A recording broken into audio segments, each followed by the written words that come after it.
사무엘하 1장 우리 한 목소리를 합독하십니다. 사울이 죽은 후에 다윗이 아멜렉 사람을 쳐 죽이고 돌아와 다윗이 시글락에서 이틀을 머물더니 사흘째 되는 날에 한 사람이 사울의 진영에서 나왔는데 그의 옷은 찢어졌고 머리에는 흙이 있더라.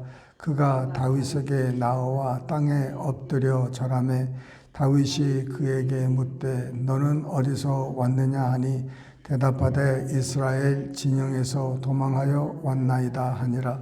다윗이 그에게 이르되 일이 어떻게 되었느냐 너는 내게 말하라. 그가 대답하되 군사가 전쟁 중에 도망하기도 하였고 무리 가운데서 엎드려져 죽은 자도 많았고 사울과 그의 아들 요나단도 죽었나이다 하는지라. 다윗이 자기에게 알리는 청년에게들 묻되 사울과 그의 아들 요나단이 죽은 줄을 내가 어떻게 아느냐. 그에게 알리는 청년이 이르되 내가 우연히 길보아 산에 올라가 보니 사울이 자기 장에 기대고 병거와 기병은 그를 급히 따르는데 사울이 뒤로 돌아 나를 보고 부르시기를 내가 대답하되 내가 여기 있나이다 한즉 내게 이르되 너는 누구냐 하시기로 내가 그에게 대답하되 나는 아멜렉 사람이니라 한즉 또 내게 이르시되 내 목숨이 아직 내게 완전히 있으므로 내가 고통 중에 있나니 청하건대 너는 내 곁에 서서 나를 죽이라 하시기로 그가 엎드려진 후에는 살 수 없는 줄을 내가 알고 그의 곁에 서서 죽이고 그의 머리에 있는 왕관과 팔에 있는 고리를 벗겨서 내 주께로 가져왔나이다 하니라. 이에 다윗이 자기 옷을 잡아 찢음에 함께 있는 모든 사람도 그리하고 사울과 그의 아들 요나단과 여호와의 백성과 이스라엘 족속이 칼의 죽음으로 말미암아 저녁 때까지 슬퍼하여 울며 금식하니라. 다윗이 그 소식을 전한 청년들에게 묻되 너는 어디 사람이냐 대답하되 나는 아멜렉 사람 곧 외국인의 아들이니이다 하니 다윗이 그에게 이르되 내가 어찌하여 손을 들어 여호와의 기름 부름 받은 자 죽이기를 두려워하지 아니하였느냐 하고 다윗이 청년 중 한 사람을 불러 이르되 가까이 가서 그를 죽이라 하매 그가 침에 곧 죽으니라. 다윗이 그에게 이르기를 내 피가 내 머리로 돌아갈지어다. 내 입이 내게 대하여 증언하기를 내가 여호와의 기름 부음 받은 자를 죽였노라 함이니라 하셨더라. 다윗이 이 슬픈 노래로 사울과 그의 아들 요나단을 조상하고 명령하여 그것을 유다 족속에게 가르치라 하였으니 곧 활 노래라. 야살의 책에 기록되었으되 이스라엘아 내 영광이 산 위에서 죽임을 당하였도다. 오라 두 용사가 엎드려졌도다. 이 일을 가드에도 알리지 말며 아스글론 거리에도 전파하지 말지어다. 블레셋 사람들의 딸들이 즐거워할까 할례 받지 못한 자의 딸들이 개가를 부를까 염려. 갈보아 산들아 너희 위에 있을까 비가 내리지 아니하며 재물 낼 밭도 없을지어다. 거기서 두 용사의 방패가 버림바 됨이니라. 곧 사울의 방패가 기름 부음을 받지 아니함 같이 됨이로다. 죽은 자의 피에서 용사의 기름에서 요나단의 활이 뒤로 물러가지 아니하였으며 사울의 칼이 헛되이 돌아오지 아니하였도다. 사울과 요나단이 성전에 사랑스럽고 아름다운 자이로니 죽을 때에도 서로 떠나지 아니하였도다. 그들은 독수리보다 빠르고 사자보다 강하였도다. 이스라엘 딸들아 사울을 슬퍼하여 울지어다. 그가 붉은 옷으로 너희에게 화려하게 입혔고 금 놀이개를 너희 옷에 채웠도다. 오라 두 용사가 전쟁 중에 엎드려졌도다. 요나단이 내 산 위에서 죽임을 당하였도다. 내 형 요나단이여, 내가 그대를 애통하면 그대는 내게 심히 아름다움이라. 그대가 나를 사랑함이 기이하여 여인의 사랑보다 더하였도다. 오라, 두 용사가 엎드려졌으며 싸우는 무기가 망하였도다 하였더라. 아멘. 네, 성경 구약은 39권입니다. 신약은 27권. 그래서 합해서 66권이 되는데, 사무엘하는 히브리 그 성서에는 한 권으로 되어 있습니다.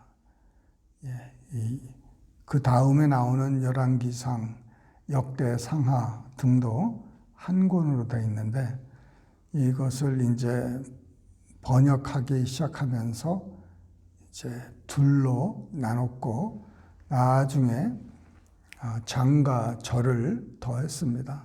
그래서 히브리 성경에는 실상은 이 장, 이런 뭐 1장, 2장, 몇 절, 상하 이런 게 없어요. 그냥 다 하나로 되어 있습니다. 이 장과 절과 이 권을 나눈 거는 우리가 좀 찾기 쉽게 그렇게 만들어 놨죠. 편리하게 만들어 놓은 거예요. 안 그러면은 뭐 성경책 뭘 찾으라 그러면 우리 찾겠습니까? 근데 그 이스라엘 사람들의 그 성서는 이 두루마리로 이렇게 돼 있어가지고, 이사야서 같은 거는 이렇게 두루마리로 이렇게 있다고 그러지 않습니까? 그래서 이렇게 모여가지고 이렇게 똘똘 많으면은 두 줄이 되고, 이렇게 풀면은 이렇게 책이 열리는 그런 식으로 예전에는 그렇게 있습니다. 사울이 죽은 후에라고 시작을 하죠. 이렇게 시작하는 책이 또 하나 있어요. 누가 죽은 후에. 이거를 알아맞히면 우리 최은경 지사님이 밥을 살 텐데. 누구가 죽은 후에 누가 어디서 나오죠? 여호수아에서 나오죠.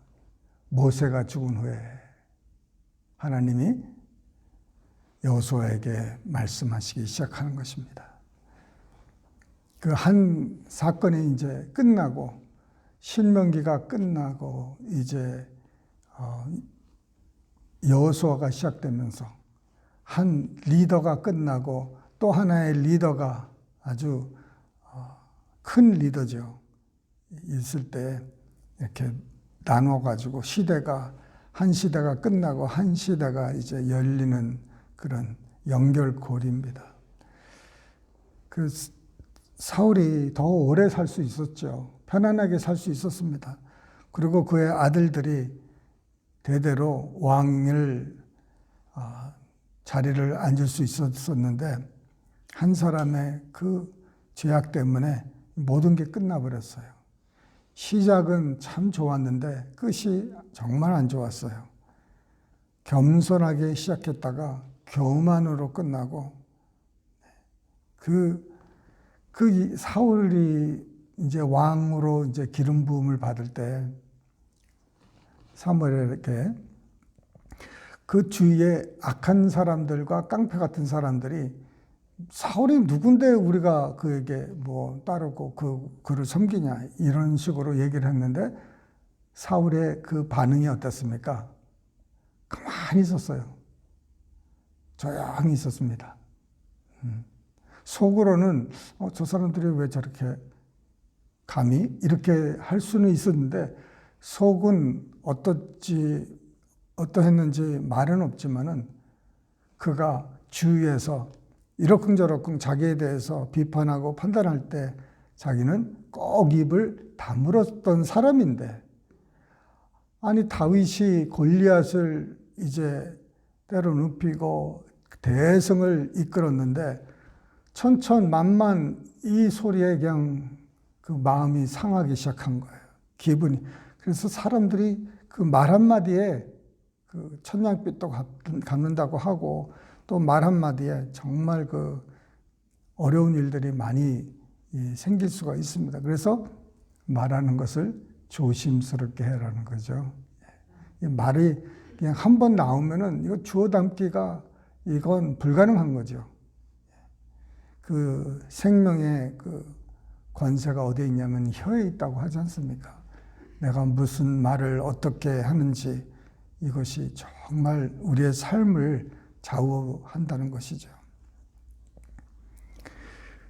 이제 그 다윗이 그 부하들과 한 600명과 함께 이제 아멜렉을 추격하다가 400명은 계속 추격하고 나머지 200명은 이제 뒤에 쳐져서 이제 지쳤으니까 너무 지쳐서 갈 수가 없는 거예요.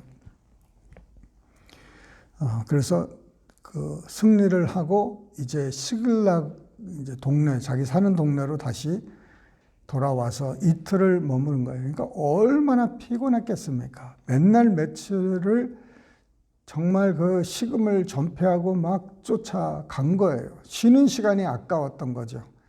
왜냐면은 그 아멜렉 그 사람들이 자기네 식구들을 죽이거나 뭐 그러면 어떡하겠습니까? 그러니 이제 목숨을 다해서 그냥 추격을 했는데 하나님의 은혜로 추격에 성공해서 승리했던 것이죠. 그리고 이제 다시 돌아왔습니다. 돌아와서 그 피곤을 이제 푸는 거예요. 그 3일째 한 사람이 이제 와서 그 모양이 그냥 엉망진창이에요. 어디서 막 식은탕에서 막 굴러온 것처럼 다 찢기고 뭐 흙으로 덮이고 그 자기가 사울의 그 왕관과 팔찌 같은 것을 가지고 오면서 내가 소식을 이제 전한다는 것이죠. 다윗이 이제 꼼꼼하게 묻습니다. 너는 누구고 어디서 왔고 그 전쟁에 대해서 굉장히 잘 알고 있는데 어떻게 되냐? 더 자세히 얘기하라. 사울과 그 아들 요나단은 죽었는지 어떻게 하느냐? 그때까지만 해도 무슨 뭐 인터넷이 있었겠습니까? 뭐 전령도 없었고 그저 이 사람이 청년의 말만 이제 들었는데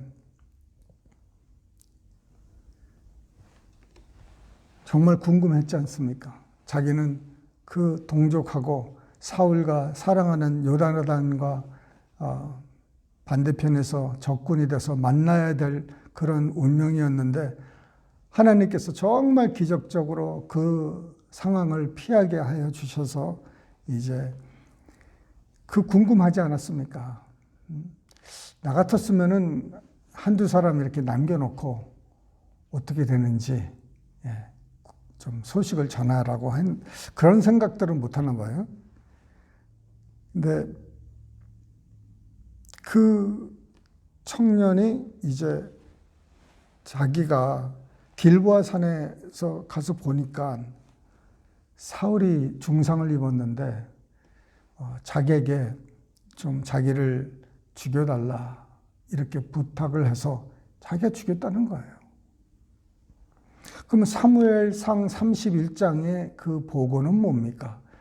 거기에는 뭐라고 되어 있습니까? 그 무기 든 자에게 그 활을 맞고 이제 중상을 입고 무기 든 자에게 자기를 죽이라고 그랬는데 무기 든 자가 못 죽였어요. 두렵죠. 자기 주인을 어떻게 죽입니까? 그 못 죽였어요. 그러니 그 사무엘이 이제 할례 받지 않는 사람들에게 이제 죽임당하는 것을 수치로 생각하고 자기 칼에 스스로 엎드려져서 자결해 버렸어요. 그랬을 때 요나단은 뭐 같은 장소에 있었던 거 아니고 저쪽 그 전장에서 막 패전을 해가지고 도망가다가 죽었던 것이고, 그러니 이 청년이 하는 말이 31장하고 영 틀려요. 결국은 맞아요. 죽었다는 거. 다 죽었고 도망가고 패전했고 이런 것들은 다 맞는데 그 틀린 부분이 많이 있어요. 그래서 다윗이 그 모든 사람들과 함께 참 울고 슬퍼합니다. 정말 우리를 힘들게 하는 사람을 위해서 어떻게 웁니까, 여러분? 가능합니까? 네, 정말 많은 사람들이 그럴 거 아니에요. 자기를 괴롭히고 정말 보통 괴롭힌 것도 아니고 죽이려고 막 창도 던지고 뭐 자기 아내도 뺏어가고 뭐 여러 가지 그냥 그랬는데도 불구하고 그런 사람이 있으면 우리 삶은 어떻게 하겠습니까? 여기 클락스빌에는 그런 사람이 없지만 저기 뉴저지 가면 그런 사람들이 있을 거예요. 잘 됐다. 속 시원하다. 그냥. 그 중심에는 기쁨이 있는 거예요. 저 원수 죽었으니 내가 이제 살겠다. 저거 망했으니 내가 좋겠다. 그렇게 할 수가 있는 거예요. 근데 하나님 말씀 뭐라 그랬어요? 원수를 사랑하라는 거예요. 원수를 사랑하라. 참 이 다윗은 자기 원수가 아닙니까? 그 원수를 정말 위해서 조가도 부르고 책에다도 기록하고 금식도 하고 울고 너무너무 슬퍼하는 거예요. 참 미운정 고운정 뭐 이런 것이 아니라 이 사람은 진심으로 하나님의 사람을 존경하고 사랑하고 그 마음에 미움을 두지 않으려고 참 애쓴 사람이에요. 원망, 미움 그런 게 얼마나 많을 수 있는 사람입니까? 사람들은 그래요. 내 환경이 네가 나를 이렇게 만들었다. 이렇게 환경 탓하고 남의 탓하고 하는데 다윗은 그러지는 않았어요. 절대적으로 남에게 탓을 돌리지 않고 참 진심으로 사랑하고 진심으로 위하는 것 이런 것이 있었다는 것이에요. 우리 예수님께서 십자가에서 못 박혀 돌아가실 때도 저들의 죄를 저들에게 돌리지 말라는 거예요. 왜? 잘 모르고 하는 짓이라 이거죠. 스데반 집사님도 또 같은 그렇게 고백을 했어요. 저들의 죄를 저들에게 돌리지 말라는 거죠. 정말 그 예수님의 마음으로 그 하나님의 마음으로 이렇게 서로를 돌아보고 내 마음에 혹시 미움이 있는지 혹시 원망이 있는지 이런 것들이 내 안에 그 쓴뿌리가 되지 않도록 이 뿌리가 내리면요 그거 뽑기가 정말 힘들어요. 처음에 그 아주 싹이 나왔을 때 그때 뽑는 건 얼마나 쉽습니까? 그죠? 그냥 이렇게 쭉쭉쭉. 근데 이게 뿌리가 재면은요, 그 민들레 그런 꽃 같은 것도 자꾸 뽑아도 나고. 근데 그 뿌리가 얼마나 깊습니까? 그거 약으로 치료하지 않으면은 이거 계속 나는 거예요. 우리의 삶 속에 정말 그 쓴뿌리가 그 자리를 잡기 전에 계속 뽑아내야 되는 줄 믿습니다. 내 마음에 지금 무슨 그 시기나 분쟁이나 질투나 미움이나 원망이나 아멘 하실 때까지 이런 것이 하나도 이렇게 자리를 잡지를 못하게 해야 돼요. 그냥 들들 볶아야 되는 거예요. 내 안에 왜 이런 마음이 있지? 빨리 쪽집게로 뽑아내야 되는 거예요. 그런 거 하나씩. 예수의 이름으로 사랑으로 믿음으로 자꾸 이거 뽑아내야 되는 거예요. 왜? 가만 놔두면은 이게 그냥 야생 들과 같이 막 번져나가고 막 하나가 심겼더니 이것이 점점점 가면 갈수록 커지면서 번져버리는 거예요. 나만 그런 게 아니라 내가 내 마음에 있는 것을 내 입으로 이렇게 속닥 하기 시작하는 거예요. 그러니 갑자기 그냥 어떻게 되겠습니까? 가정이나 사회나 직장이나 교회 다 마찬가지예요.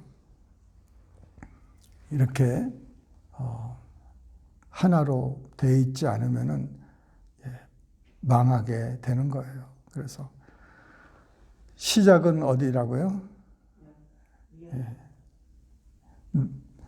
책임은 누가 있어요?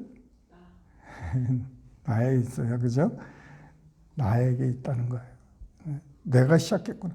왜 저 집사가 그래? 왜 저 사람이 저 그래? 그게 아니라 문제는 내게 있을 수도 있다는 거예요. 그래서 내 안에 있는 뭐를 보지 못하는 거예요? 내 눈에 있는 들보, 키, 이런 거죠. 이런 것이 내 눈 안에 있는데 남이 눈에 있는 뭐를 지금 티를 뽑으려고 하는다 이거죠. 예수님의 말씀은. 그래서 너의 눈에 있는 들보를 먼저 빼내라는 거예요. 내 안에 있는 믿음을 먼저 내가 다 정리를 하고 내가 내 안에서 그 성령의 그 거룩하심으로 우리가 거룩한 그릇이 스스로 되라는 거예요. 우리 하나님께서 우리를 위해서 이런 것들을 다 예수를 통해서 이루어 주셨는데 그것을 누리고 그것을 행하는 것은 우리의 몫이라는 것이에요. 우리 대신에 성령께서 이렇게 살아줄 수가 없는 거예요. 우리가 성령의 힘으로 사는 것이지 성령이 우리와 동떨어지면서 우리의 허락도 없이 우리의 삶을 살아주면 참 좋겠어요. 그런데 그렇게 하시질 않으세요. 우리에게 성령 주시고 충만한 그 모든 것을 다 주시는 거예요. 그 베드로 그 전서에 보면은 이 세상에 필요한 이 모든 것은 예수 안에서 이미 주셨다는 거예요. 할렐루야. 여러분, 우리가 무엇이든지 필요한 거는 이미 받았다는 거예요. 이미 예수 안에서 다 우리가 일생생활에 필요한 것, 여러분, 무엇이든지. 그래서 그 말씀, 이미 있다는 것을 여러분 받았다는 것을 기억하시고 믿음으로 하루도 사시기를 주님의 이름으로 축원합니다. 기도하십니다. 사랑이 많으신 하나님 아버지, 이 아침에도 아버지 하나님 우리 마음속에 주님 어떤 정말 섭섭하거나 힘든 일이나 괴로운 일이나 주님 원망이 될 만한 일이나 주님 질투될 만한 일이나 어떤 것이든지 거룩하지 않은 것은 다 뽑아내고 다 물리치고 다 걸려내는 은혜를 허락하여 주시옵소서. 주님, 우리 속 마음이 우리 예수님과 같게 되게 하여 주시고 예수님의 마음, 하나님의 마음을 갖는 우리들 되게 하여 주시옵소서. 우리의 생각도 주님의 생각처럼 되게 하여 주시고 우리의 삶도 주님의 삶처럼 되게 하여 주실 줄 믿사옵고 이 아침에도 우리 주 예수님 이름 받들어 감사하며 기도드리옵나이다. 아멘.